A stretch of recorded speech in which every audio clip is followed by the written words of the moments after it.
now I would like to show you the findings form earring, and we're going to make a pair of earrings out of these beautiful amethyst beads.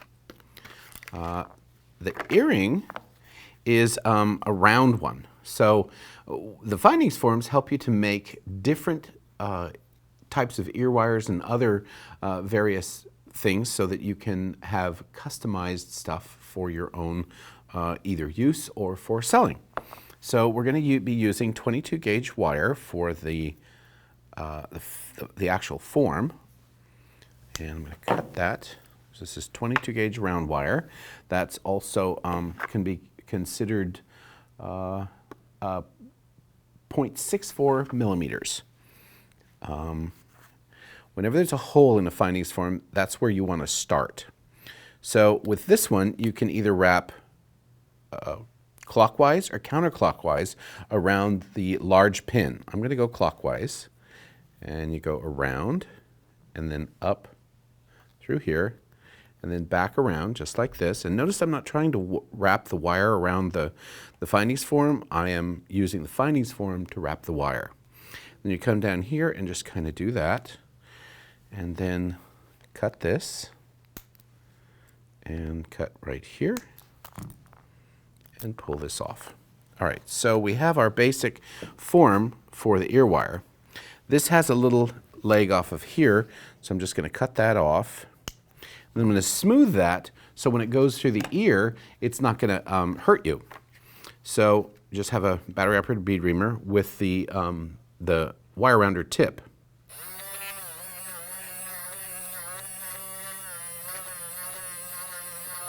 Just takes a little of that, and you've got a nice rounded end of the wire. So now we want to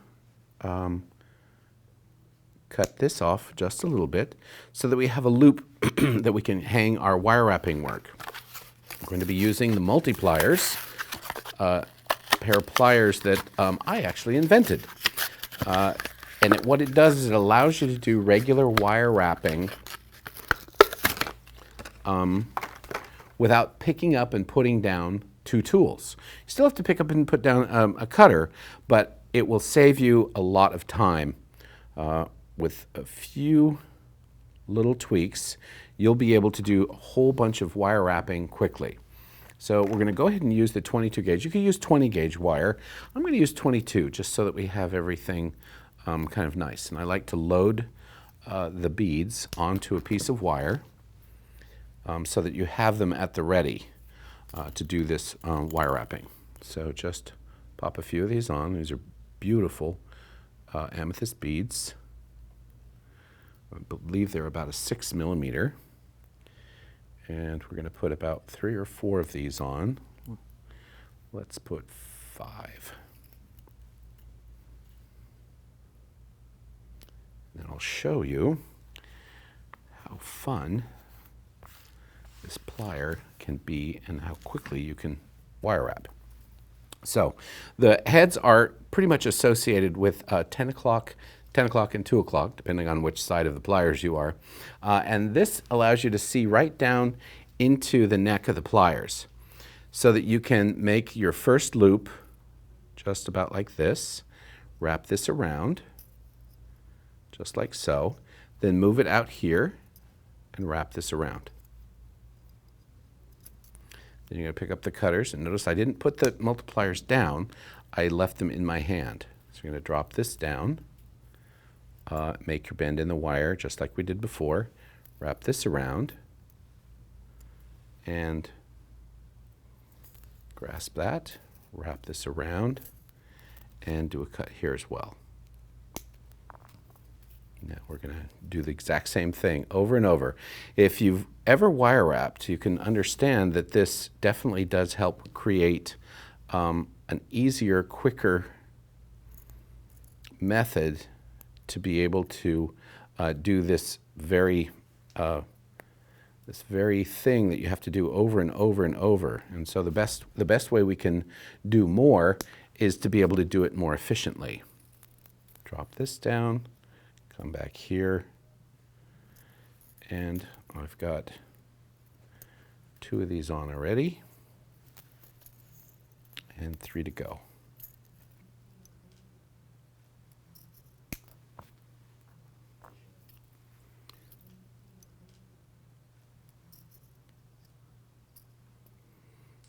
Just wrap that around. And by adjusting the depth that you are using on the round nose portion, you can adjust the size of the loops. So it's sometimes kind of fun to create the loops to be bigger as you go down. So let's try that. Let's just drop this down. And instead of being way up here, let's go down a little bit deeper so we can make the ring bigger. Just to kind of shake it up just a little bit. The nice thing about wire wrapping is the wire will literally do whatever you want it to once you get a few basic techniques down. And then each time we're going to go just a little bit bigger. Then make sure to hook it onto the larger diameter of the loops, getting down to the bottom.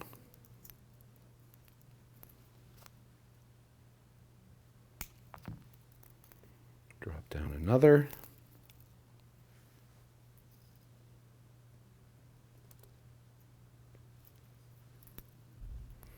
Wrap this around, hold on to it.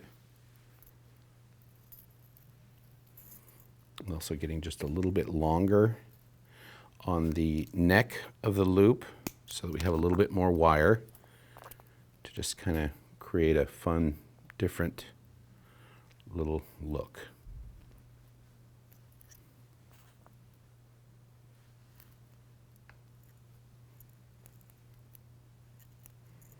Take a couple more loops here. Snip this off. Bring this up. And now I'll show you a little trick for the end, which I love doing. Snip that. And I'm going to bend this over almost to half and then squeeze it down. Cut off half of what I just bent over.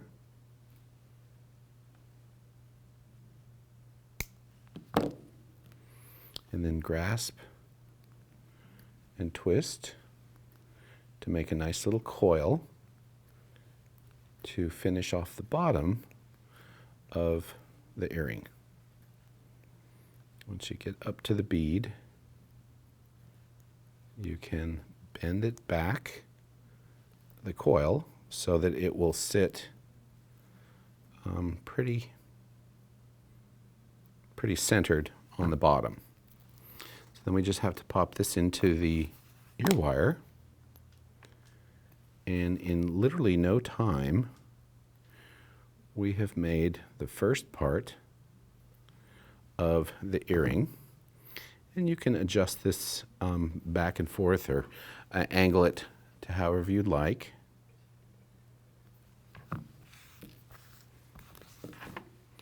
And we've got a very interesting, beautiful, long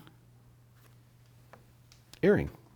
Findings form, wire straightener, cutters, wire rounder, and the multipliers, and beautiful beads.